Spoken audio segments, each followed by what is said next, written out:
বিএনপির ভারপ্রাপ্ত চেয়ারম্যান তারেক রহমান, ২১শে টেলিভিশনের চেয়ারম্যান আব্দুস সালাম সহ ৪ জনের বিরুদ্ধে রাষ্ট্রদ্রোহ মামলা বাতিলের রায় প্রকাশ করেছেন হাইকোর্ট।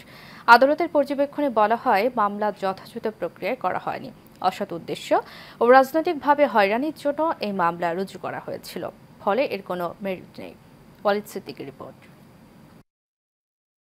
টেলিভিশনে তারেক রহমানের বক্তব্য সরাসরি সম্প্রচার করার কারণে বিএনপির ভারপ্রাপ্ত চেয়ারম্যান তারেক রহমান ও আব্দুস সালাম সহ ৪ জনের বিরুদ্ধে ২০১৫ সালের ৮ জানুয়ারি তেজগাঁ শিল্পাঞ্চল থানায় পুলিশ বাদী হয়ে রাষ্ট্রদ্রোহ মামলা দায়ের করে।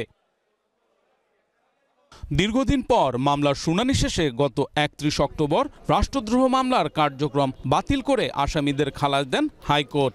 এই পার্টিকুলার মামলাটাতে জনাব তারেক রহমান সাহেব ছিলেন, পাশাপাশি ২১শে টিভির চেয়ারম্যান জনাব আব্দুস সালাম সাহেব এবং প্রখ্যাত সাংবাদিক ডক্টর কনক সারোয়ার সাহেব ছিলেন।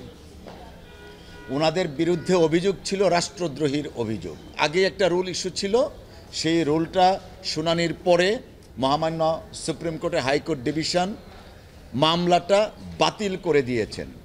আজ এই আদেশের ১১ পৃষ্ঠার রায় প্রকাশ করেন আদালত। রায়ে পর্যবেক্ষণ দেখুন, মামলার ইনিশিয়েশনটাই তো চলে না, ভয়েড এব ইনিশিও।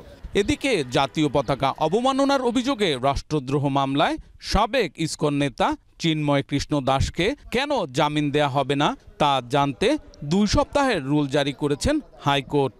কোর্ট আমাদের সন্তুষ্ট হয়ে বলছে যে এটা ২ সপ্তাহের রুল জারি করা হলো, রুল স্পেশাল মেসেঞ্জার দিয়েছে। এটা আমাদের রাষ্ট্রপক্ষে আমরা জবাব দিব। শুধু একজন বিবাদী। Walid Siddiqui, Asian television, Dhaka.